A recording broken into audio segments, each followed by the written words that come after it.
Hi, Hello, I'm Julian. I am Coach Tom. We are Team Binge. We are here back again, despite the FCC's warning, to talk about Season 3, Episode 9 of Ted Lasso. This episode was called Tom, do me the French, please, because I can't do it. I'm very poorly. This is probably going back to high school French, but I believe it's something close to La Lacarum Jufal. Okay. Did you take French in high school? No, not at all. That's why it was so bad. Okay. Because I was like, I don't remember that being an option, and I certainly would have remembered you in a beret saying "oui, oui." Oh no, we've just lost half our audience. Half of our French audience is gone. Probably been gone for years. Forgive us, Pierre. All right, so let's dive into this one. This was a solid 46 minutes. Laser focused, 1,000 points of light. No more 60 minutes, 46 minutes.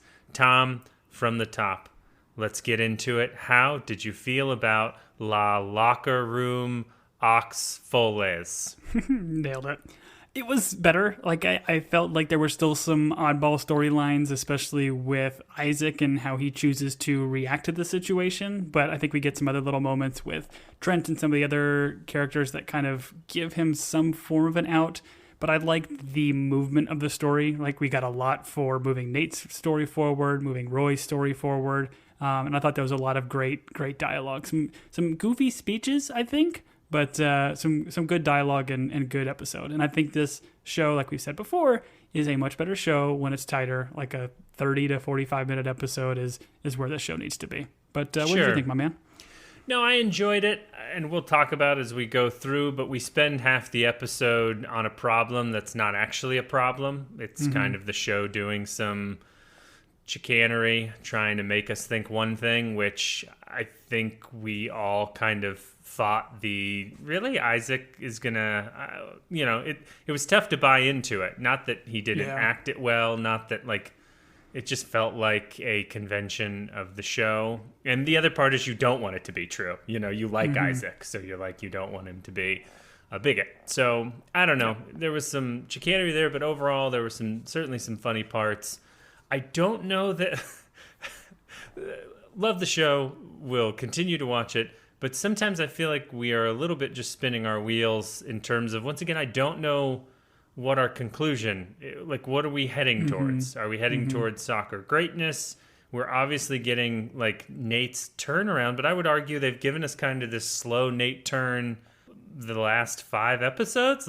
I've already, as a non-Nate guy, I've already embraced Nate. I've brought him back to the fold, but the show hasn't fully I guess allowed that to happen. So I don't know. No, I'm with you. I feel like what they did with Nate here and the little snippets with Rupert, none of it really drove home big change for me for Nate. I mean, I guess you can say him eventually telling off Rupert kind of toward the end, and by telling him off, just saying no, I'm not going to stay here. It wasn't enough for me, and I feel like a lot of the Nate stuff to me just kind of drags, and I don't really need as much of it. I prefer the other storylines. Sure. I love Nate. I love all of his storylines, and we call this a zag, Tom. Those were my favorite parts of this episode. I can quote them line for line. Please don't ask me to actually quote them line for line. But let's jump into it. We start with the soccer of it all. I think my spouse, while watching this, said something like, "Oh, look, they're actually playing soccer." which was very funny. Her comment on, because my wife does not care about any of the love stories, anything. She loves soccer. So all she wants to watch is the soccer scenes. This I do know about your wife. I mean, it yes. is a beautiful game, and it's fun to watch these guys who are very clearly good soccer players, right? They can hold their own in these scenes, which I think is fun. And then they're all having fun, right? They're all laughing, they're giggling. I think we see a very rare smile even from Isaac here. So it was a fun scene. Sure. It's 22 dudes just enjoying the grass. As Beard points out, he hasn't seen that many dudes enjoying grass since a Grateful Dead Fish concert. I don't know. It was a stoner joke, I would assume, or maybe a hippie joke. I don't know. But we even get a great job out of old Coach Roy. And I don't think Beard did this. I know I've seen this scene. I think they used it in the promos for the season where Beard throws his clipboard and faints. Or is this something he's done previously? I don't think so. It's like, Beard going heavy dramatic on the Roy kind of turning into Ted. I think we get a lot of those kind of bits throughout this episode. So this was fun to see Roy like opening up and actually telling the team like, hey, you did good job. And but Beard goes hardcore fate and just falls backwards. Right. I think some of the most interesting parts of this episode is the Roy storyline. And I'm interested to see as we dive into this what your thoughts are on kind of where we go from the beginning to the end and whether or not it's growth or whether or not it's Roy doing his job as he's supposed to when told to do it by his boss. I don't know. Anyways, let's not walk away from the weirdness. Obviously, Isaac took Colin's phone and saw some pictures from the last episode, so they were like, oh, it's going to get weird between these two. And then in this, I think Colin and him on the field are not getting along, or at least not, like, I don't know, passing the ball to each other. I don't remember why it was weird, but it was weird. And Colin is like, hey, you want to chat this over a beer, boyo? And Isaac's like, bruv. Or no, he doesn't say anything. And you're like, okay, so this is the conflict for this episode. Yeah, and I think we saw it from the previous one where instead of Isaac like confronting Colin and having a conversation about it, he chooses to just walk away and ignore him. And I mean, we'll say it up front here. Like the whole idea of this is Isaac feels betrayed by trust or not trusting in Isaac.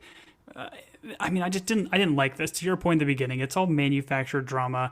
We knew that Isaac was not going to act the way the episode was pushing it. Like, we don't think he's homophobic. It'd be a super weird show if they went heavy in this with only 3 episodes left. So I didn't like what they did with this back and forth and kind of Isaac making it all about him as opposed to the stuff that Colin's having to go through. But I do like what they do and how they give Colin the room to kind of come out to the team, and the team obviously being open, and the speech we get from Ted. So yeah, I mean, we'll get more into it, but this is just the start of this episode. Kind of had me like, ugh, I didn't want to have to do this for another 40 minutes. Sure. To your point, is the weird move for a human being to have a friend who's going through something and then turn it into, I'm upset with you that you did not share this with me earlier. Yeah. Mm-hmm. Because I don't know how Isaac, I mean, other than just being there to listen, which is great, but if Colin's not ready, then that's not on Colin to share that until he's ready.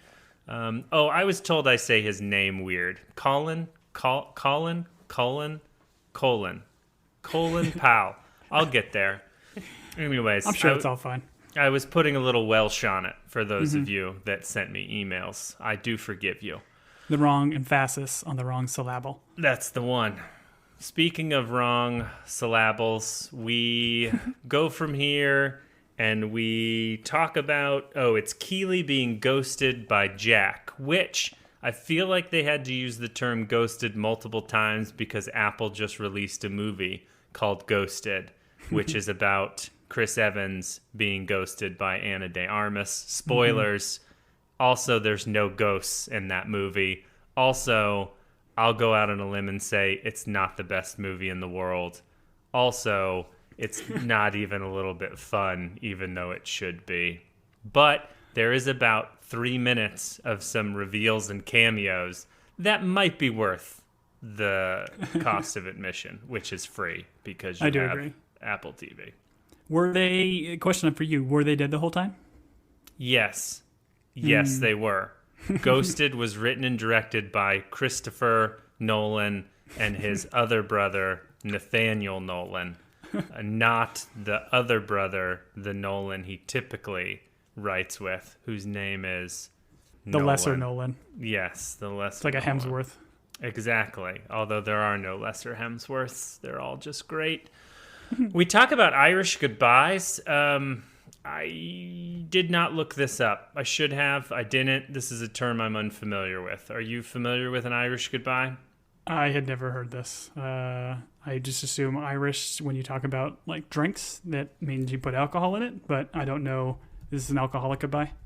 No, I don't think you're allowed to make that assumption in this day and age. You know what? I did look it up. I just thought of the definition. An Irish goodbye refers to a person ducking out of a party, social gathering, or a very bad date without bidding farewell. So that's what an Irish goodbye means. So that's... Is that what Dr. Sharon did? To the show? Yeah, well, no. Well, didn't she kind of like do that with Ted, and kind of like she didn't want to say goodbye in person? She kind of wrote the note and kind of like left without saying bye? No. Is it a call to that? No. Okay. No, that would be a modified Irish goodbye with note, I believe, is that okay. Proper term. It's a modified Irish goodbye with postage letter, I believe is the full term. So okay. That's what Dr. Sharon did. I do appreciate that Ted gives Rebecca and Keeley their biscuits, but instead of biscuits, gives Keeley cash. Everybody loves a good cash basket. Oh, man. I think we've talked about it here. Cash is my love language. It's how I receive. It's how I receive affection, but not necessarily how I give affection. My love language giving is like bad advice and maybe like chores, but I receive cash, which is always good. That's one of the love languages in the book. So noted. We find out there's a presser later, which Ted is going to skip because he has parent-teacher conferences, which we do get like him doing in the background, which is pretty funny later on in the episode. But this leads to, inevitably, Roy's going to have to take the presser.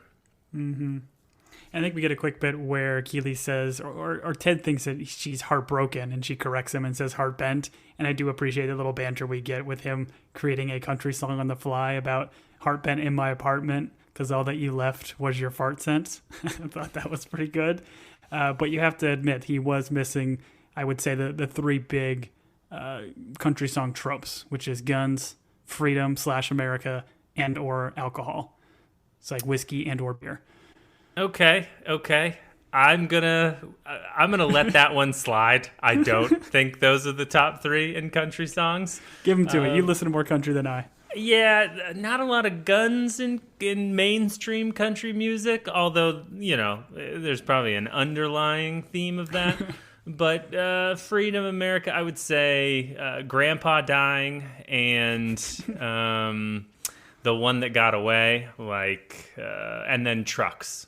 Always singing trucks. About the trucks that all their memories are made in, which, I'm not going to lie, a good truck, a lot of memories can be made in it. And anyways, I won't sing my own song about trucks, but that'd be great if you had one prepared. I wish we had the clip of Roy doing the American cowboy impression, because that would fit in right here. Howdy, y'all cowboys. My name is Ted Lasso, and I'm from Kansas. Wow. But we find out that Roy does not want to do the presser. Mm-hmm. And we do see, I think this is where they're in the hallway, right? And there's kind of an awkward exchange where you can tell he wants to talk to Keeley a bit more, but it's just Rebecca telling him he has to do the presser. Mm-hmm. I really feel like if Roy and Keeley would just take a moment to chat, that maybe they could work some stuff out. But maybe that's not where they want to be. And I guess since he broke it off, it's really not his place to... I don't know. Is it his place to try and rekindle that? Or does he have to wait for Keeley to come back? Or none of it at all? They're going to introduce a new character completely. Probably. I mean, I think what we get with the Rebecca conversation clearly is pushing Roy to confront Keeley and have a conversation about it. But we talked about I think it was a previous episode with Roy's very uncharacter comment about like who was the tape for thing. Like that just, they needed something to kind of push them away to give Jamie it in. But I don't think it was kind of silly out of character. So we'll see. Yeah, I'm sure he'll confront her in the next episode. Sure. We get some joy out of the episode when we visit West Ham, and we're visiting West Ham, and Jade is visiting West Ham. It's nice for her to drop in and see Coach Nate. She Listen, I'll take all the Derek content I can get. Derek wants some West Ham swag, so it's funny that I guess I don't really... Do you think all professional sports teams, their name is on everything in like all parts of the office? Who has a mouse pad, by the way? Did not mouse pads go away when the roller balls went away underneath I have mouses? a mouse pad. I have a mouse pad with my company logo on it that I use every day. All right. Well, I'm not going to make fun of people and the logos. I'm just going to move on. But yeah, Rupert's great here. Comes in. I thought he was going to... I don't know. Did you feel like he was being creepy towards Jade? I thought they were going to play it this way or that way, but I don't feel like I got that vibe. I was ready for it. I was ready for Rupert to be creepy, but he, I don't know. He kind of treated her as forgettable, which is maybe worse. I don't know. Well, and I think like Jade's response here in a second, like, oh, he seems wealthy. That was such a great response to him just being goofy. Like, I don't know. Like he says, I'm an amateur dialectologist. He makes these weird comments. I don't understand Rupert's motivation throughout this entire episode of what he's trying to do. Is he trying to break them up? Is he trying to just be a sleazebag? Is he just wealthy and doesn't know or care about anything he says? It was all a bit off and goofy to me. Maybe it's the fact that he does not value relationships and like steady relationships. We'll just say monogamy. And so in this relationship, he does not give their relationship any like meaning or weight. He projects that a little bit. But that's me. I don't know. But he makes a lot of these snide comments like, hey, don't lose her, or, I was going to say kicking upstream. I don't think that's what it is. No, that's what the saying don't is. kick upstream. No, I don't think that's what he said. That's a fisherman term. I think his point here is he is saying all the things he's supposed to say, but deep down he just doesn't care. Like he doesn't care if he ever meets Jade again, who I think he calls by the wrong name. Well, he does it purposefully, right? When he does that later, I think he's just, I don't know. It's just more of us as an audience to hate Rupert more, I guess, is really what's going on here. I don't know. I kind of liked Rupert more during this scene. That's called a zag, Tom. Boom. We do get a little bit from Nate here at the end where he says that he owes him a lot in him being Rupert, which I think all the audience kind of sees that and cringes a little bit because he doesn't really owe Rupert much of anything. Like, sure, you gave him a head coaching gig, but he's not doing that because of his love for Nate and his coaching ability. He's doing that despite Rebecca and everything else. Like, the real person he owes is Ted. And I guess you could argue kind of toward the end of the episode, maybe he starts to see that. Oh, this isn't even a fake zag. He owes Rupert a ton. Rupert made him the manager of a Premier Soccer League. Granted, it was out of spite and for all the wrong reasons, but, when this goes terribly wrong, guess who's got that on his resume? Nate the Great. He's going to be like, oh, I, led West Ham to a winning season.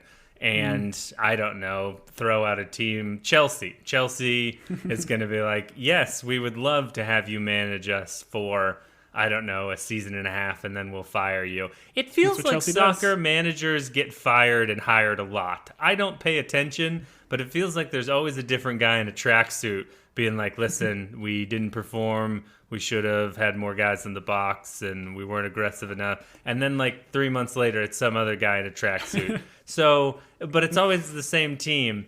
And I only know this because our Twitter has Chelsea stuff in it, and they always seem to have a different manager. Stop me if I'm wrong, Tom. Does Chelsea switch managers a lot? Once again, casual observer here. Yeah, all of this because your best friend here watches Chelsea, and Chelsea's been through, I don't know, conservatively 15 managers in the last 10 seasons. It's bonkers. They cannot keep anybody on. Tom, I'm telling you, I've gotten this all through osmosis of just being... I don't feel like you've ever outwardly said it, but I just know that about Chelsea. So that is why I think Nate the Great will owe Rupert when Chelsea comes a-calling. All right, fair. Anyways, Beard... Oh, we cut into this, and Beard is running the presser, which is just great, and he's in a fight with the press about who's overrated and underrated at playing guitar. And some names are thrown out here. Jimmy Page, I recognize. I'm going to upset some people. I don't know who Joe Walsh is, but some people were upset during this conversation. And it wasn't a generational thing that I would be able to get involved with. If they were like, Billy Joe from Green Day and, I don't know, the guy from Foo Fighters, like, I guess I just don't know guitarists. That's what I'm discovering in this moment. Well, it is a little bit dated, I think, for our generation. But yeah, Joe Walsh is a famous guitarist for Led Zeppelin and who is British. And then Jimmy Page, guitarist, or sorry, I got that mixed up. Jimmy Page is a guitarist for Led Zeppelin and Joe Walsh, guitarist for the Eagles. So I think they're also playing on the idea of like British versus American. So, Beard is very passionate about Walsh as the American being the better guitar player versus Jimmy Page, the classic British Led Zeppelin lead guitarist. Wonderful. I did catch the joke as he's being shoved out the door that Stairway to Heaven is just like a finger exercise, which I thought was funny. This leads to Rebecca taking over the press conference, and I love what they do here. She's like, oh, so much passion in the room. And then she calls on someone, and they're like, who's the greatest rock guitarist of all time? They don't switch the subject, even though it's already caused controversy. This was good. Do we hear her answer, or she's just like hurried out of the room, and she has a conversation with Higgins, and she's like, I panicked. She said, or I think Higgins gives like a joke, like the guitarist from Cream, which I don't know who that is. John Cream. Yeah, John Cream. Cream is made of the Cream brothers, the cream of the crop. That's the joke. The Crop brothers. Jim Crop, Joe Crop, James Crop, the cream of the crop. Hence Cream. Okay. So yeah, I must have missed it. I mean, I don't know. Do you have, I think you maybe mentioned it in the beginning, you think Billy Joe Armstrong from Green Day is the greatest rock guitarist of all time? No, I can't stand Green Day. No, the greatest guitarist of all time is Dunstan Kentrew of Thrice. I'll live and die by that. Wow. I mean, that's not true, but that's my only reference point. I mean, I feel like you got to go Jimi Hendrix, right? Like, that guy could shred. Plays a heck of an anthem, that's for sure. We've got Roy being Roy, which I wrote in my notes, and I don't know what that means, but Rebecca... That's Higgins. Higgins says that. It's Roy being Roy in terms of, like, not showing up. And then Rebecca gives a line, well, okay, and Rebecca's got to be Rebecca. And then she goes in, she finds him in the weight room. I wish they would just let us watch the team in the weight room. Not because I, need to see all these athletes lifting weights, but just the banter that goes back and forth in there, I'm sure. That's what I want. I feel like what we've lost is just some of the team stuff. Like, we've lost the coaches, we've lost although we get some of it in this episode, since it's not about soccer and it's not about, like, winning and the team, everything right now feels ancillary, like, outside of that. So I feel like that's maybe where some of my dissatisfaction is coming from. Am I touching something? No, I think you're right. I mean, it's kind of like, the show The Office, when all these characters are just at the office and going back and forth, like that's where the comedy is. When they try to stretch this out and separate the characters and do all these romantic turns and twists and stuff, I don't think the show is nearly as fun as a comedy when you have these great actors playing off each other. And they've given, like, the team is huge now, right? Like, we started the first season with only a handful of players that really interacted with the audience. Right. Now it's pretty much the entire team. Like, they'll get little one-liners and they all have fun dynamics. So, I think the show is almost a victim of its own success of trying to have too many characters be kind of main storylines. Sure. The main storyline right now, though, is get your hairy buttocks in my office. And this, I died. This was, I'm going to say, top joke in the episode, where Roy starts to leave and he turns to the team and he says, every single one of you knows that my butt isn't hairy and none of you spoke up. I will never forgive you. Just the way he delivers that. And then he leaves, and the joke would be the team, like, laughing about it, or like but instead Isaac goes, he's right. we're cowards. Like, they own it. I don't know.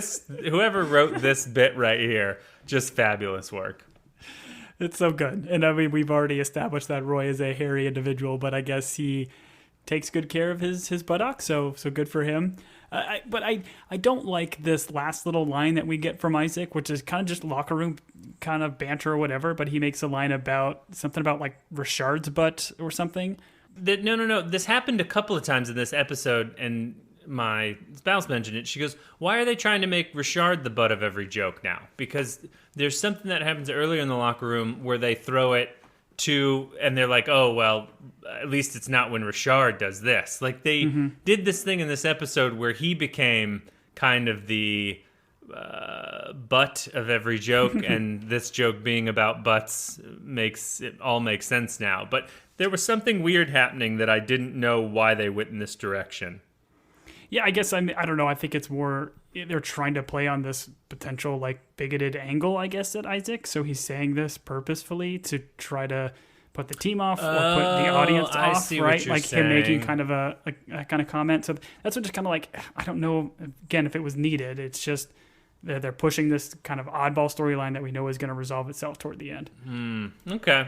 Yeah, I see what you're getting at. I just thought it was weird that all of a sudden Richard was like the end.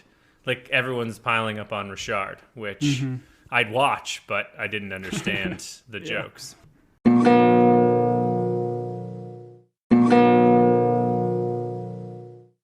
We're in the coach's office. We have Colin and Trent talking, which was a nice moment. Colin is kind of going to Trent to explain to him, like, hey, Isaac knows, like, how do I handle this? And I like this relationship. Give me more of this. Give me more like Trent and Colin like working together and figuring it out, and Trent giving him some advice, because he does give him I think some good advice, even though this isn't advice that's needed, because Isaac I don't know. Anyways. Yeah, no, it's beautiful. I love that we're getting more of Trent, and not just as a reporter asking these like snide comments, but just interacting with them, and the relationship he's very quickly established with Colin has been just awesome, where he kind of tells him like, hey, just give Isaac a minute. You know, you shouldn't have to, but some people need it. Like, you've known for 20 years and he just kind of found out. So again, I like that the show gave us that, because at least kind of puts a little bit of perspective in Isaac's standpoint, where he's trying to figure out how to respond to it. Clearly, we would argue it's the very opposite response that you should have. If you're confronted by this with a friend, you should be there and talk to them, because communication is, helpful. This podcast has talked about it before, but I appreciate that they gave us this, and I loved how it came from Trent. Sure. Yeah, I'm fine with communication unless it's about troubles. Everyone should just suffer silently. Those are the house words.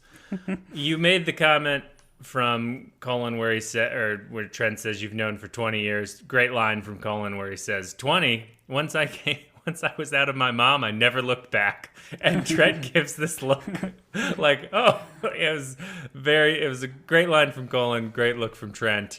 And in the background, we have Ted doing the parent-teacher conferences and just being, like, it's unfair. Ted is being Ted, and, like puns and witty, maybe not witty, but puns in the background. But it's in the background. Give it to me in the foreground, show. I don't know. This seemed a lot for this teacher conference to be constantly, like, every single line he has is some sort of pun or whatever. And I don't know, man. You don't think it's a nervous tick of Ted's where he's like, I'm in a teacher conference, they're going to tell me my boy's bullying everyone, and so he's just like rapid fire. I think we've seen that. When he gets a little bit frazzled, he just goes into like rapid fire comedy Ted. So no, not too much. Official verdict. I guess that's fair. I didn't see Ted's hair all disheveled, so I didn't pick that up. But I see what you're saying.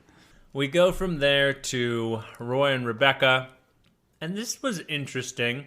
I don't know that we spend a lot of time with these two characters alone together, right? We've had the one conversation where Rebecca's like, oh, Keely is going to go be with someone who thinks they deserve her. And so this is her calling out Roy for not doing the presser, and then going into some real heavy. You walk away from everything, and I'm kind of sick of the woe is me Roy. And I don't know. It was an interesting conversation, and it's fun to see these two. Not fun, but I just realized how little we have of these two spending much time together. We got, I think, at one point, and this is where I think it's cool, where they brought these two characters back to have this conversation, or having Rebecca be the one to confront Roy about, his relationship and needing to move on. Because Roy did this for Rebecca, I think, when she was kind of doing the blind dates or dating that Wings Night guy, and how, like, okay, yeah, he's fine, but I can't remember exactly what Roy said to Rebecca. That's right. But he gave her made Rebecca see, like, hey, you deserve somebody great, not just fine, kind of a deal. So I like that now Rebecca's kind of turning that a little bit, even though it's rather harsh and so brilliantly delivered from Hannah Waddingham. But the harsh love that I think Roy is the kind of guy that needs. You can't just kind of speak softly to him. So kind of coming up to his level and telling him, hey, if you want this, pursue this. Stop this silly attitude. Roy and Rebecca has a nice ring to it, Tom. Roy Becca. Nobody's Roy talking about Becca. that. They could put R and R on everything. Everyone would be like, rest and relaxation. They'd be like, no, Roy and Rebecca. They'd have to correct everyone. They'd be at the wedding. Everything would be monogrammed. They'd be like, oh, we're getting some R and R. They're like, no, it stands for Roy and Rebecca. Yeah, so actually that's my new end game. I want Roy and Rebecca to end up together. I think that's what the show is. And they will adopt Henry, which means something tragic has to happen to Ted, as well as Michelle, as well as Dr. Jacob of Farm State. So, man, they're going to have to get a lot in the next 3 episodes, but I'm ready for it. A death in episode, as they say. That's a Hollywood trick, a death in episode. Just go watch an Agatha Christie or, I don't know, Christopher Nolan movie. There you go, Christopher, death in episode. We have a quick scene with Nate and Rupert. Rupert, I think I mentioned this earlier, forgets Jade's name. So I think when Nate, he's just like sitting there writing on a clipboard, looking at, another board that has soccer moves and everything else. So he's watching film. He's doing the film study. I don't think he's even doing film. I think there's literally just a whiteboard in front of him that he's just moving stuff around. But he's whatever. He's tactically thinking about tomorrow's game. And again, all of this seemed completely unnecessary, and they could have cut this scene, in my opinion. Like, outside of Rupert forgetting Jade's name for whatever reason, again, we already know Rupert's kind of a jerk. Like, the next scene is really what we needed, I think, ultimately, is before the match, he's walking towards the field, and then Rupert invites Nate to, like, some kind of, like, boys' night when he says, oh, yeah, cool, I'll invite Jade. And he's like, no, this is just going to be us. So, I mean, that's all we really needed in here. There was no realization from Nate. I don't know why they dragged this on a little bit. Oh, I think the scene is hitting us over the head with Nate is burning the midnight oil, getting ready for the game, and Rupert makes a comment about, what's important is relationships, even though he does not believe that one bit. What's happening here is Nate is realizing it, but it seems like a kind of a silly lesson to be learning. Yeah, I'm with you. Was it unnecessary? All of this is unnecessary, Tom. I mean, the show doesn't have to exist. We could just be, I don't know, calling each other and talking. In fact, I've been meaning to talk to you about this. We don't need this show in order for you and I to talk. We can talk outside of this show. This is less of a discussion, more of a plea. Please call me more. I'll quote my mother. Please call me more. Listen, once I officially get the co-host slot, then we'll talk about, extra calls. But as a guest host, I still got to work hard. Yes, you do. Yes, you do. And you failed because you were just supposed to say, I'll call you more. That was actually the moment I was going to make you the main host. But you failed. And that's why you're a guest and I'm the main host. Game within a game over here. All right. So considering that some of this is necessary and some of it is important, let's go to the Richmond game. We get a quick shot of the pub crew, and they have all their beers in champagne glasses. I do like how one of the guys says, yeah, it tastes better. Yeah, I think it's Paul. It's like, it tastes better. And the publican, as she turns, she goes, says something about making money, because I think she's charging the same for a beer but pouring it into a much smaller glass. So I think she's found a way to maximize profits. Capitalism, I think she's baby. she's just super happy because the club's doing well. Her pub consequently is also doing well, and she's busy. So I don't think it's necessarily a portion control thing. Okay. I missed a lot on this episode. I thought she was happy that she was tricking people out of their hard-earned shillings, but you're talking about she has business because they're playing well. That's fair. I think it could be either. Can we agree it could be either, Tom? Agree to disagree. See, once again, guest on this podcast. That was another chance. I set you up and you failed. All right. I'm used to it. We have Higgins, Keely, and Rebecca all hanging out before the game. Higgins talks about Jack having a firm handshake, which was funny. Yeah, good riddance. It was just a funny bit. This is, I don't know. I like to do the dead fish handshake every once in a while. When it's typically when I know the person. I would never do it to a stranger because that would just be weird. But every once in a while, it's nice to do the dead fish handshake, which Jack apparently did not do.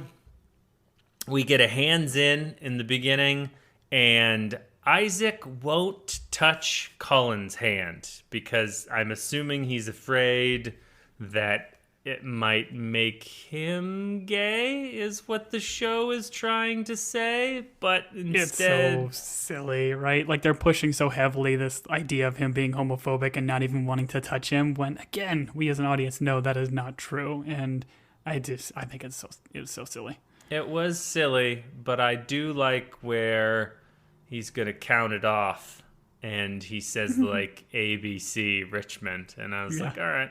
It's Richmond like on C, ABC. Right, Richmond on C. It's like the time he forgot that number when he did it, which was great. Yeah, that's right. We are in game, and all of a sudden, Total Football's not working out. This is what happens when one character finds out another character is gay on a soccer team. All of a sudden, this leads to goals. I was like, what's going on here? Really? Because I mean, I guess I should trust the show enough that that's not like what they're going to do. But they played it so heavily that I was like, okay, now we're bad at soccer because Isaac knows about Colin. That's a thing. Like, and Isaac's livid because they scored a goal on Colin's mistake. I didn't. It was, yeah. It's just, again, it was too much. They're just beating us over the head with this concept. And I think, like, Isaac makes the first mistake by kicking this corner. And then it kind of allows the show to preface this jerk in the stands that's yelling at him and is going to yell at him again here in a bit. So both of these kind of main characters having some sort of slip up is a bit heavy-handed. Sure. Speaking of heavy-handed and what you should use against them, the team they're playing is the Seagulls. How do you feel about Seagulls, Tom? I mean, they're wretched creatures that steal your car keys right off your beach towel. Ugh. Just the worst, right? That was a funny line. Love the commentators. I love that they kind of come in with little jabs every once in a while. Oh yeah, Arlo and Chris, I think do a great job. I believe I have their names right. If I've got them wrong, we will cut this out. We're at halftime. No, what's it called? Midfield time? What's it called during a soccer game? It's still halftime. You're good. Oh, okay. Thank you. Ooh, they stole that term from us, huh? One crowd member who... You knew something like this was coming simply because during the game they only focused on this one crowd member. So one dude who is a bit unruly out of thousands, the show's like, hey, we don't want to tell you, the audience, what's going to happen, but this guy's going to be trouble. And sure enough, he screams a slur, and it's not fun. This leads to Isaac entering the stands in order to, I'm assuming, murder him with his hands. And that's where the murder mystery episode starts. Not much of a mystery, I guess. We solved it. It was Isaac in the stands with his bare hands, and the guy deserved it. This is this is all very heavy-handed with the screaming of this slur. And I mean, unfortunate as it is, this is something that's relatively common in modern sports, especially in European soccer, where guys will scream, or people in the crowd will scream racial and homophobic things to players. That's why a lot of the players you'll see wear like badges on their uniforms or throughout the stands that says "Say no to racism," because it is unfortunately just the world we live in. It's a bummer. So like, I'm not against this show kind of tackling this, but the way they did it, I don't think was great. This is the first time we get Isaac kind of the way he's approaching this, where he says like, "What did you say to me?" is what he screams to this guy, right? So he's trying to kind of take this off of Colin, right, and say like this is directed to him. So I think this is the first little inclination that we get as an audience that he's very upset about, you know, this slur and is wanting to protect his teammate because he's probably more aware of it now. Yeah, right. This is the show finally being like, hey, guess what? Isaac isn't terrible. He maybe has anger issues, but he's not terrible in the way we've made him seem the first half of the show. Yeah. And we're going to reward him by giving him a red card, and I think that means he's ejected from the game. I'm never quite sure on the card system in this. We don't have card systems in American sports, Tom. Not yet. But yes, red card is you are kicked out of the game. Your team has to play with 10 men or one less guy for the rest of the game. Sure. And the fan also gets ejected because he also gets a red card. Yes, exactly. We're in the locker room. The communication between Roy and Ted, I'm going to say, is not great. A little bit wanting. Like, the team all comes in, this thing happening in the stands, and Roy walks in and gives Ted this, like, shrug, like, it is what it is, and Ted's, like, gives him the what just happened, and, like, instead of, like, hey, let's talk, guys, like, how are we going to handle this? What just happened? It's just like some shrugs and some hand motions, and then it's like, okay, I'll take care of it. We did sit in that silence for a long time. I thought they were going to even do it longer than they did, of like Ted just looking all around, like, okay, nobody's going to talk. I guess I'll kick these things off. Right. And Isaac expresses that a fan said some ignorant stuff, and his... I think it's Jamie comments on, you know, not to react to it because it's all just what, Tom? It's all just poopy. Ignore it. That's right. That's right. But Isaac doesn't want to ignore it. What if one of us is gay? And then he points at Colin. And no, that's not what happens. I don't know. This is another one of these things where it's like, all right, so we're going to use the locker room to kind of like they did in the last episode. Like, here's where we're going to have the talk. It's going to happen in the locker room.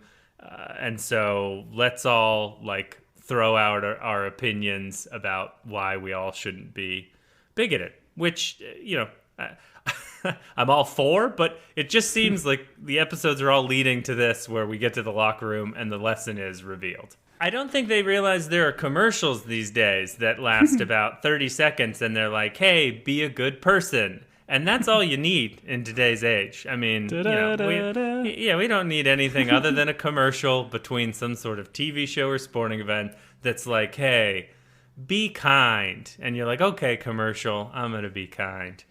I think it's a TikTok. I think it's called a TikTok nowadays. Yeah, Kids don't watch commercials. Well, that's true, and that's why society's going downhill. We were better when we were watching commercials between cartoons on Saturday morning and buying all those expensive Legos. Anyways, so the locker room becomes the lesson, and what I did like is Isaac leaves. He goes to, I'm going to call it the kit room. It's the boot box. Isaac goes to the boot box, which he typically goes to the boot barn to buy his boots, but this time he's going to the boot box, and Roy joins him, and we have a quick cut here back to the team, where the team is like, so Isaac's gay, right? Mm-hmm. And then Jan says something like, well, statistically 10% of people are gay, and then everyone looks at Jamie. And this was a great moment for Jamie. He gives a line just staring at camera or looking at everybody and just touches his chest. I'm flattered. Flattered. Just so good. Bill Dunn's so good. So good. And then Colin stands up and he's like, Isaac isn't gay. And cut. And so then we're back with Roy and Isaac. And Roy is drilling down on why Isaac is so mad. Isaac is mad. Why Isaac is mad. Whew. I'll get there. But again, I like that Roy is the one having this conversation with Isaac, kind of two grumpy guys. That probably makes sense. But Roy parallels his conversations that he's kind of been having, or his feelings of avoiding his own feelings, right? That Rebecca confronted him on. So he's kind of doing the same with Isaac, saying like, listen, this is not what you're mad at. Figure out what you're mad at and solve it. So I like what they did with these two having the conversation here. No, this is good. And we've seen these two have deep conversations, like when Isaac lost his love for the game and Roy went and joined him and they played like pickup soccer in like a bad part of town. So no, I think this is good. And I do think the relationship between Isaac and Roy is important. And so I'm glad this was happened. But it wasn't just Roy and Isaac's relationship that was developing in the boot box, Tom. We get a will reveal, which was awesome. This is the second or third time we've had it where he's just in the background of a scene and then they just kind of pan and say like, oh yeah, somebody else is here. And who is it? It's Will. And he's got this very profound statement about snowflakes on a mountain. If you wait too long, just one sneeze away from an avalanche that will kill us all. It was good. And I think afterwards he could have just ended there. But of course he has to say, anybody want some bubble gum? Yes. Don't push it. Don't push it. So good. Yeah, it was great to see Will. In the locker room, Colin comes out to the team, although we don't get this. We just have like they cut during this conversation and then we're at the conclusion of it. And I thought the show did this cleverly where Ted, because everyone, what did they say? Everyone was like, I don't remember the expression they use, which is like we care, or what do they say? Like I think it was Rojas that kind of says like, hey man, we don't care if you're gay. It's not a big deal. We don't care kind of deal. Right. And that's what jumps Ted into his analogy. Yeah. Yeah. And so Ted, his whole point is, we don't care in a sense, but we should have cared in terms of, rather than just like, I guess I don't care gives the impression that you're like, you can ignore it or not ignore. Yeah. Ignore, I think is kind of the thing. Hey, it doesn't bother us, but Ted's point is, hey, we should care. We should like embrace it, be engaged. And he gives this whole Broncos and Chiefs analogy about a friend who was a Broncos fan. And it is very funny because, I don't care for any jokes against 7-layer bean dip. I think 7-layer bean dip is unassailable and should never be joked about. And it's an incredible food. And we should all cherish it for what it is. And it's important. I'm going to say it right now. 7-layer bean dip is important.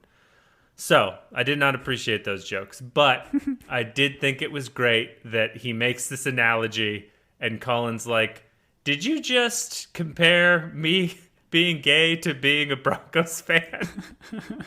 And it's kind of the show calling itself out. They're like, hey, we're gonna have Ted have his funny moment, but also we recognize the ridiculousness of the parallel. And I thought that was great. Yeah, I felt like the writing wasn't fantastic in terms of this analogy, so they just called it out here at the end, right? Saying how silly it really was. Because I'm all for what Ted was getting at and the idea of like being there for your friends and caring, right? Like you mentioned, but I appreciate that they at least called it out. And the sentiment of the scene was great. And I do appreciate the end too. We get like a little bit of a great line from Jamie where he's like you've got us, we've got you. Jamie again just being a completely different teammate from what we saw in the first season. Yeah, I mean that arc in itself is worth the show. Where Jamie went from some of the stuff he's gone through. I wish they gave him more, to be honest. But maybe, I don't know, maybe they're using him just the right amount. Maybe if they used him too much, it would mean less. But he's been great on the bikes chasing windmills in this episode. The one thing I do want to point out is actually his best line in this scene, Tom, is like, what the heck is a Denver Bronco? That was one of the better lines. He's like, what are we talking about?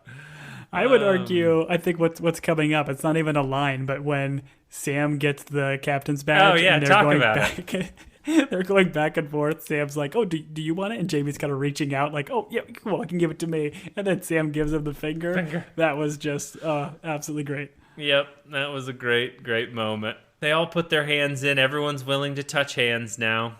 I mean, for a group of guys that all have their members tied together, they should not be against putting their hands. Anyways, Sam is the captain now, and they do I love you very much on 3, which is just a lovely moment.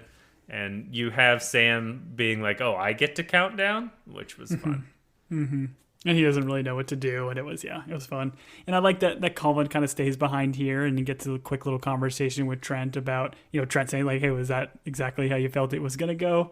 And a funny little line from Colin. But, I mean, again, I liked what the show did. Like, they forced Colin's hand here, but they still gave Colin, like, he decided to stand up and talk to his team. Like, he felt like now was the time to share this. And I think at the end, too, where Colin walks away, Trent kind of takes a beat in the doorway and kind of looks back, and you see the locker room, you see the hashtag We Are Richmond kind of on the wall. And I feel like Trent gives this like extra wink and a nod about, I don't know, like the team and maybe the culture of what Ted's created here. Like, I feel like this is a specific moment that is going to be pointed out like in his book that he ultimately writes, right? Sure. Oh, definitely. I think this whole show is just a preamble to the book that Trent Crimm is going to write, that you and I are inevitably going to read and do a 25-part podcast on. Each chapter will be 2 podcasts, and we will go sentence by sentence. We will read each one and then discuss each sentence, and then we will probably get sued for copyright. But if we do it as a parody, if you have no money. I know, Tom, it's called Debtor's Prison, and it's very real, and they will send us there because it's a British book, and the Brits still love their Debtor's Prison.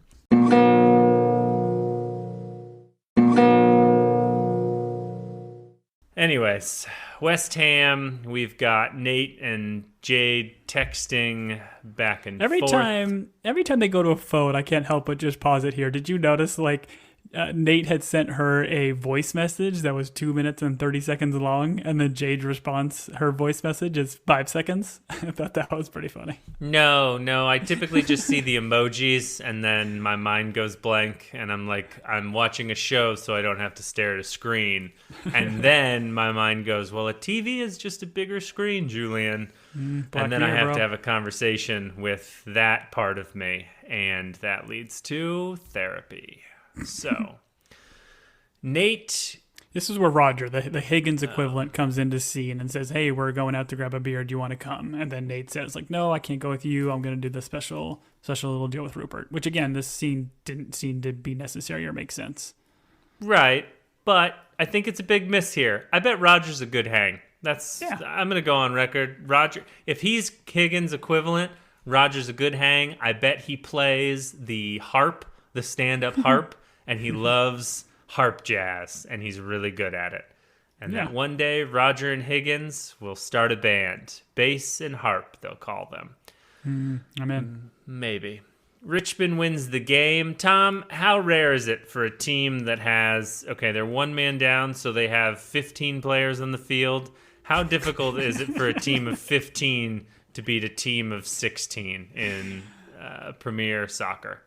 It was 10v11, and it's not unheard of, but it's very, very unlikely. But you could say Richmond's on this winning streak. I do like they get that thing from Beard where, okay, what are we going to do in the second half? Absolutely nothing, like differently than what we just did. So like, it's possible. Yeah, it's more kind of fun storytelling for this series. And then of course, even giving Colin the moment of like saying how great he played and he had 2 assists and all that.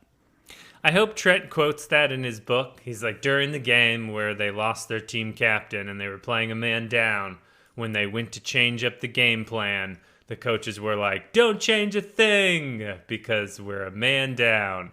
And that's when the staff gets fired, because that is revealed to the public and the fans lose their minds. Yeah. We have Richmond winning, and the important thing to note is that Cullen has the 2 assists that help them win the game. And so the show is telling us that if you are truthful to your teammates, that makes you a better soccer player. Is that right? Is that what the show is trying to teach us in that moment? Sure. I just think it's funny that the show is like, hey, we're not a soccer show, but we're going to show success through, like, hey, the team wins this game because they're all, like, buddies again, even though Isaac is. I don't know. It's just weird how sometimes they use the soccer of it all to be like, okay, now Cullen has, like, some amazing assists in play because something happened in the locker room at halftime. So, I don't know. It's just we're using the soccer in a weird way sometimes in the show. That is sport, though, right? Like, the idea of something like people rallying behind something potentially happening, like in their personal life or whatever it is, to do greatness on the field. I think there's plenty of documented stories about that. So, but again, this is a bit far-fetched. That's a good point. And that's a good point. It's like when something tragic happens and then they go and they kick 1,000. Yeah, I'm with you. Okay. We've got a quick scene with Nate and Rupert where Rupert has, I'm assuming these 2 ladies are not escorts, and Nate shows up, and Nate shows up in order to tell Rupert that he's not going to show up, which he doesn't even confront him. He's like, hey, I'm in a relationship. I don't want to hang out with these women. He's just like, oh, I showed up to tell you I couldn't make it. And you're just like, all right, strong Nate move by telling him off. Yeah, again, I don't understand Rupert's motivation outside of, I know what the show is trying to do. I know the show is trying to go for it. Tom, I think they're escorts. So Rupert's motivation is, how do I do this on a clean podcast?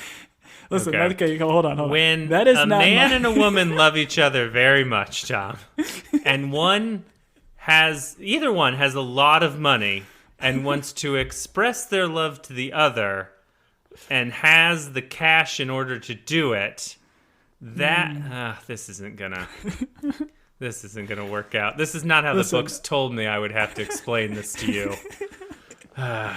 I understand Rupert's motivation with these escorts. I don't understand why he's bringing Nate into the fold here. Like, there's just no need for it. He's trying to corrupt him. He sees, like, something good happening for Nate in the sense that he has this relationship with Jade, and he's trying to corrupt him.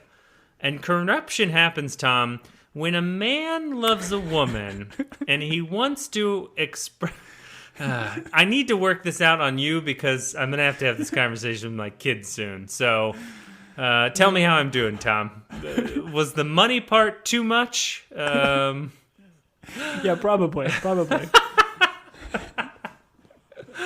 I don't know. That's how I took it, man. He's like, he sees fair. something good happening for Nate, and he's Rupert, so he has to corrupt it.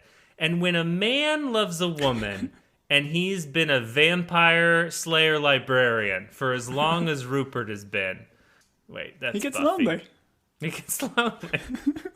When a man gets lonely, or woman gets lonely, and they have the cash capital in order to... No, that's never mind. Let's move on to the coach's office. Are you sure? We can get this. When a man... Okay, we're moving on. Oh, man.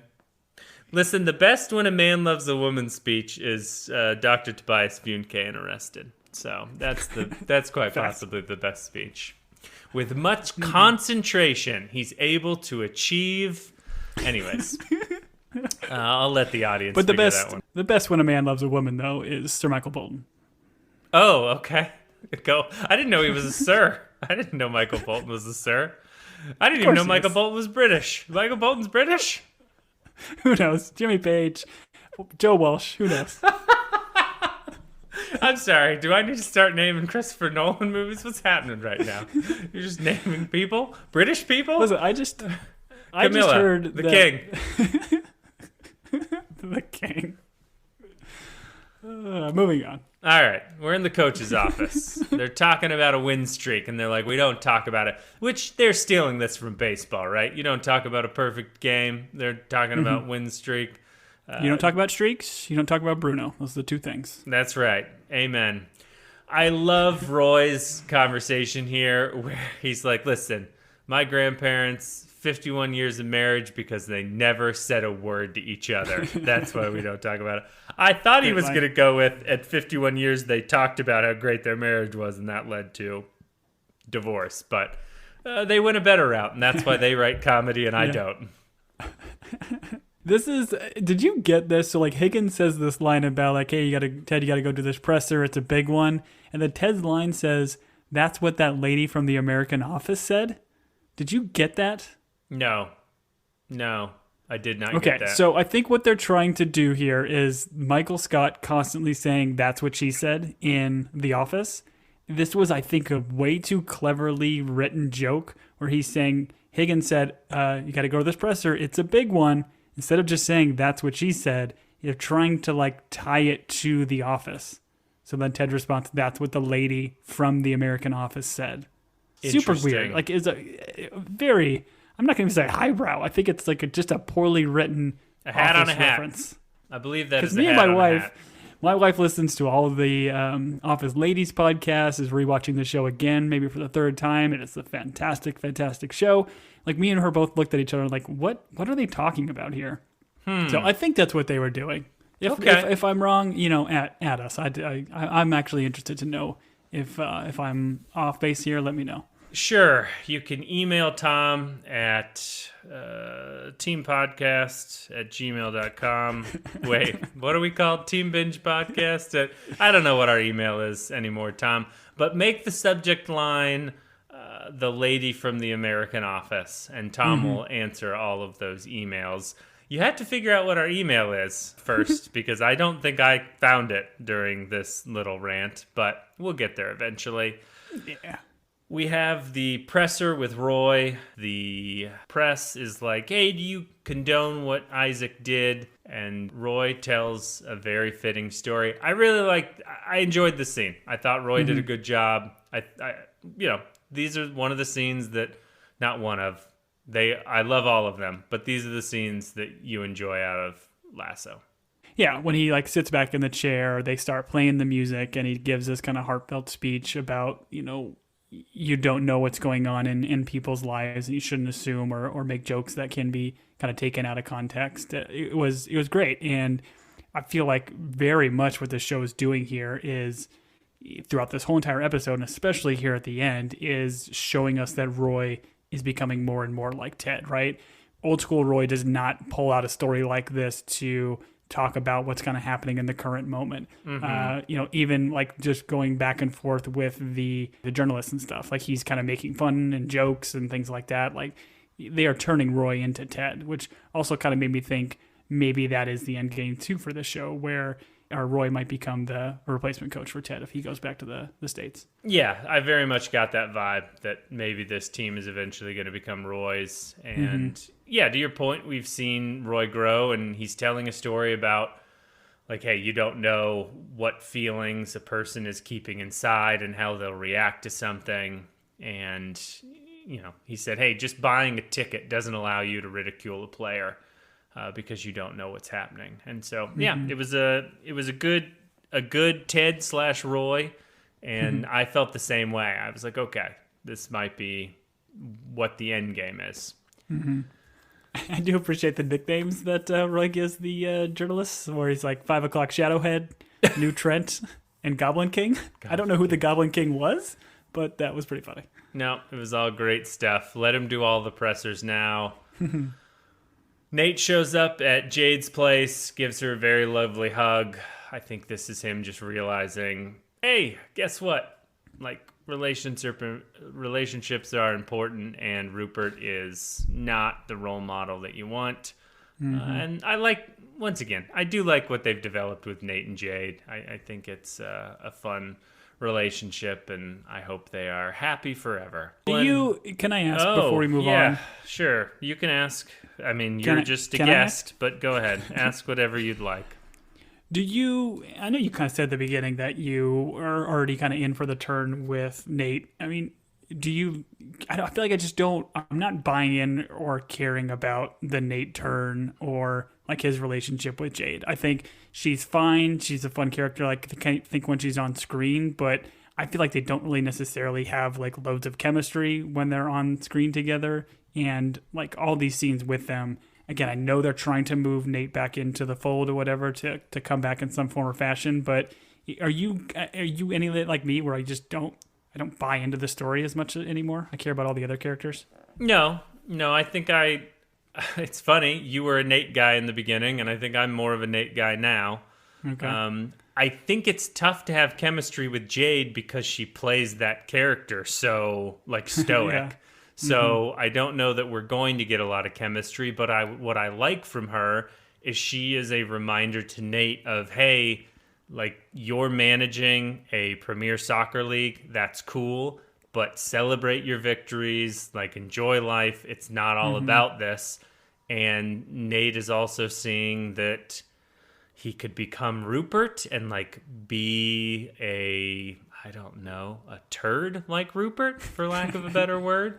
Yeah. Or he can, find a deep and meaningful relationship with Jade and like not spend every moment obsessing about getting back at Ted, which I don't think I feel like the show is done like they turned him so hard bad, and then they've been kind of reminding us, oh, actually Nate's good. And so in the end, it makes his first turn where he like screams at Ted and like does all that. Like, that doesn't make a whole lot of sense. That is out of character for the Nate we've seen in the first season and the third season. So I don't think they've done it well, but I am still invested in Nate.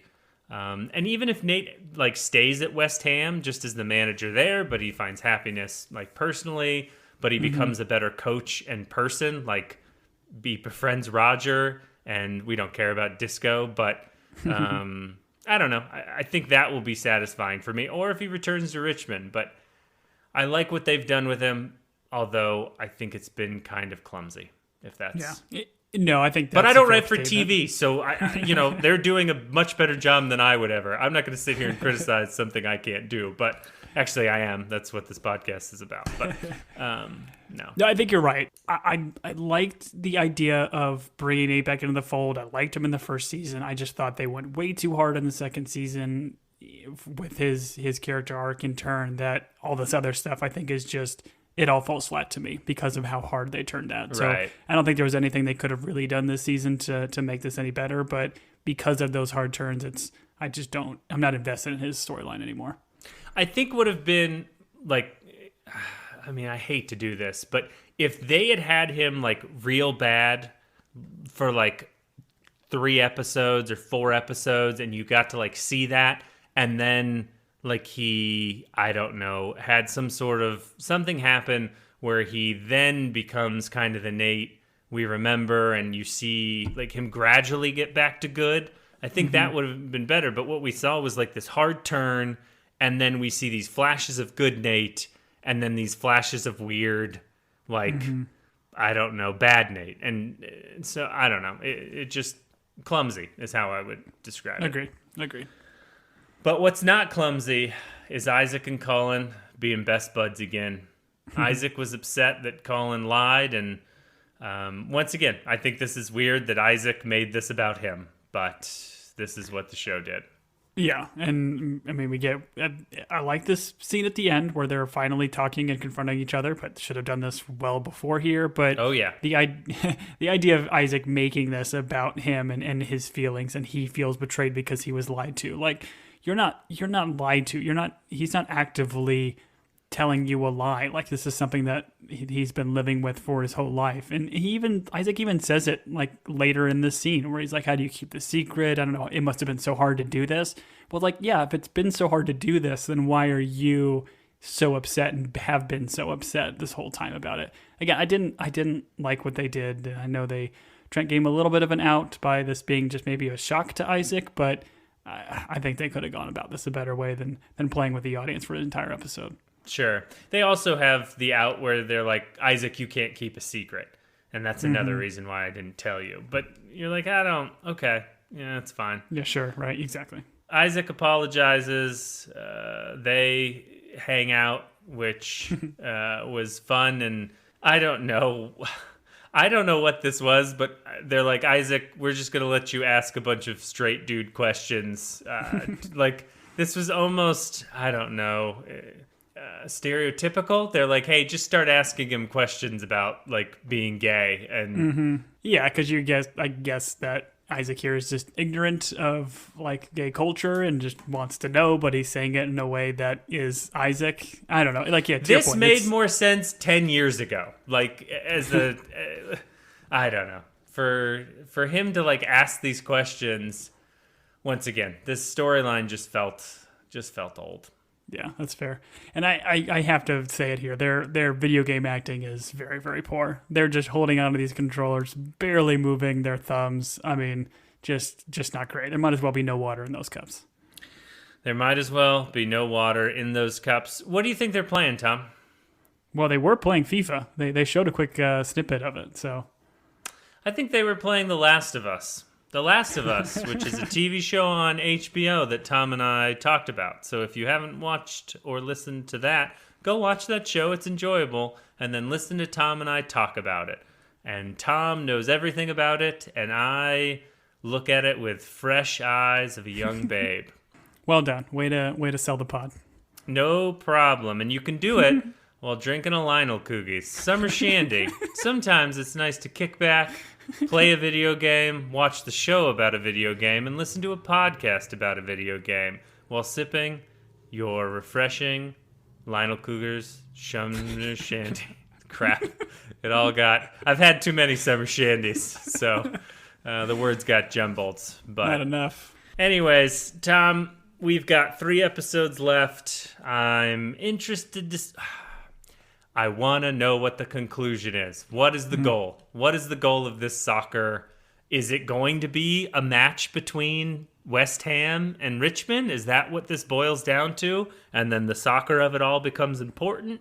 Where are we headed? I don't know where we're headed. I don't know where the butt's going. Where the boat's going. The butt or the boat?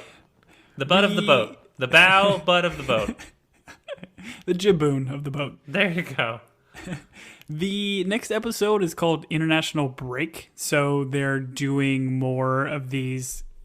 I don't know. I think it's good for the show because it allows them not to focus on the soccer and focus on these characters and relationships. So I'd imagine we'll probably get something with maybe Ted and Nate maybe confronting each other if they're not having to coach or the players aren't playing.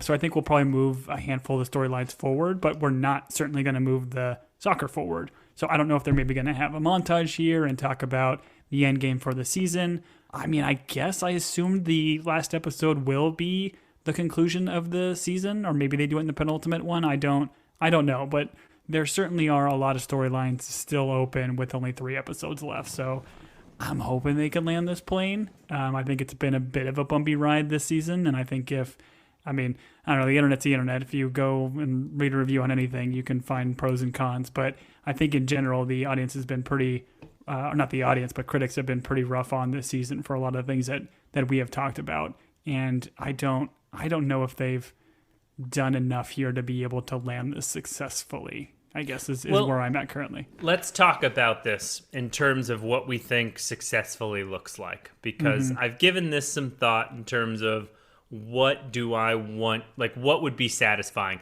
And I am all for a show like not pandering to me. I'm fine with that. I think some of the best shows are like, oh, if that's what you want, that's not what you're going to get. And you're like left thinking about them, revisiting them. That's all great.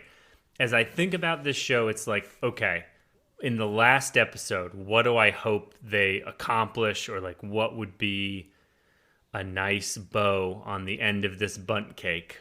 And I guess my thoughts would be like, does Ted stick around? Does he go back home? And does he start things anew with Michelle? or does he find someone else? Like, is he around for Henry? Like, I think less about his relationship with a romantic partner, more about, okay, is he going to be there for Henry? It's where does Nate end up? Does Nate end up? I don't think it's good for Nate to stay with Rupert. I just don't think that relationship is going to work out for Nate. So I'm interested in that. And then part of me is interested in the soccer of it all, but I don't, like, I have no idea where Richmond is in the standings right now. Do you? Are we supposed to know? They said West Ham is the top of the table, but they haven't said specifically where Richmond is. They've said they've been on a winning streak, so you assume they're up there, so they're competing. So I wouldn't take it as a surprise if they do want to have Richmond win. But we've talked about, I don't think that's where this show's going to go. And we even got a line from Ted in this episode where he tells Trent, like, hey, I don't care about winning or losing. So that, to me, again, is the thing. Like, okay, well, then this team is not going to win. They're trying to kind of hit us over the head with that. That's not the goal of this show, and certainly not the goal of Ted's coaching philosophy. Sure. So then, I mean, then it just comes down to, like, where do the individuals land with relationships, and is everyone single right now? Like, Rebecca's single, Keely's single, Roy's single, Ted's single. Beard's with Jane, although Jane is Jane. And then so like Nate and Jade, that's it, right? Everyone else is single right now. So are we all going to find Jane? Like, are we all going to find Sam? Sam's single. Are we going to find romantic partners for everyone? Is that what I care about? Is that what I should care about? Tell me, Tom. Answer me. Who ordered the code red? The red for love. I mean, this is maybe my biggest gripe with the show now that we kind of talk through it. Like, I like the relationship stuff. I think we've had some great stuff with Keely and Roy in the past season. But the way the show has treated this season, it just broke every character up so they can toy with the audience a bit and say, oh, who's going to end up with who?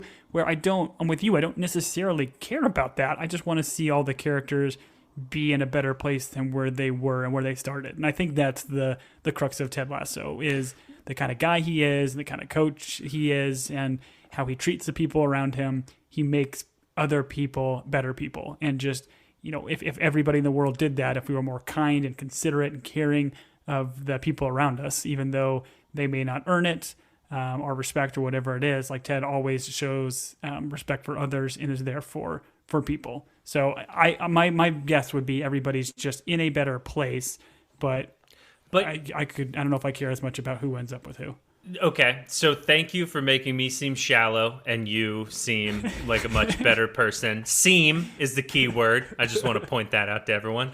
Although on record, Tom is a much better person than I am. But here's what I guess what I would point out is, aren't we there? Like, we've seen this team develop to the point where they're having these mature locker room discussions where they're deleting naked photos and they're all very understanding of their gay teammate coming out. Like, I made the comment, like, that this locker room is probably a little bit unrealistic for a bunch of professional footballers. But in terms of the show, has Ted made all these guys better people? Yes. Like Jamie, Sam, Roy, like we've all seen. So like what are we seeing in the last episode that is going to make us feel that they have hit their, I guess there's no like pinnacle of human behavior or whatever, but I don't know. Like we're there, right? We kind of feel like the team is jiving and they're much better people now. So that is also what I want from this, and I love the effect that Ted has had on these people. But it feels like this season we've already made it there, and we've just been kind of spinning wheels, kind of coasting. Yeah, I agree. I mean, we know not Roy though, because he can't ride a bike, so he's not coasting and he's not spinning wheels. Well, he wasn't. He can now. This is getting pulled by Jamie. If you would have told me in season 1, hey, what do you want from Roy? I would have said, I want him to be able to ride a bike. Well, they did that. They did that, and his growth, he is a whole human now. So, I don't know. No, I think it's pretty clear that we're going to end this entire series, or at least these 3 seasons, with Trent reading his book, right? Doing the little thing that he did in one of the our first season episodes, talking about the article he wrote about Ted. So I'm sure we're going to get that same little bit. And to me, that'll be satisfying if we get some kind of poetic reading of Ted's philosophy and how it's affected everybody. I'm definitely very excited for that. You are going to be excited for 60 minutes of Trent just reading from a book for an episode of television. It's just like, hey, it's him sitting in like a library in front of a small crowd, and he's like, chapter 1. I was born, and then I joined Team Richmond, and we're just going to listen to him read for 60 minutes. Yes, I'm with you, Tom, 100%. That's what we want. Show writers, make it happen. No, okay. We've gone on too long. We would like to have all of you back to join us for Season 3, Episode 10. Tom, that episode has a title, and you have already done the research. What is that title called? It's called International Break. I won't make anything funny this time because I did see it ahead of time. But I think we do get a screenshot of Akufu. I can't remember the actor's name. Sam Richardson. You're going to remember? Sam Richardson making a comeback, which, I mean, I love Sam Richardson, and I think he's great, and his role of Akufu was really good in this, but I don't need more characters brought back into the show. There's 3 left. Like, I don't know. Any sign of Miss Bowen? No, not yet, but, we're on watch. Miss Bowen watch. Oh, man. I've been on Miss Bowen watch since Season 1. All right. Well, thank you once again. And Tom, that was a great title. Good joke. I appreciated what you did there. A lot of layers to it. If you have questions, comments, we do appreciate those of you that email us. Maynard, it was nice to hear from you. The Big B's, always good to hear from you guys. You can reach us at teambingepodcast@gmail.com. Tom will talk about the other social stuff. Please rate and review at Apple. You can subscribe on Spotify. If you're going to leave a review, leave a nice one. And that was a good 1-star review for me. Because who's got the time? Like, if you don't like us, don't listen. That would be my advice at minute 86. Thanks for hanging out. But, yeah, Tom, what were the other sources? What didn't I touch on? Yeah, please follow us on Twitter or Instagram at Team Binge or at Team Binge Podcast. I do want to call out one of the good friends of the pod, John, purchased some custom Converse that were super awesome. They had like the Richmond logo on it. It says AFC Richmond. I guess you can customize through the Converse website. So go check those out and make yourself a pair because they are awesome.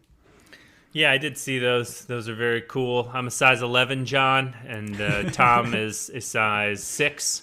So you can send those directly to our P.O. box at teambingepodcast@gmail.com.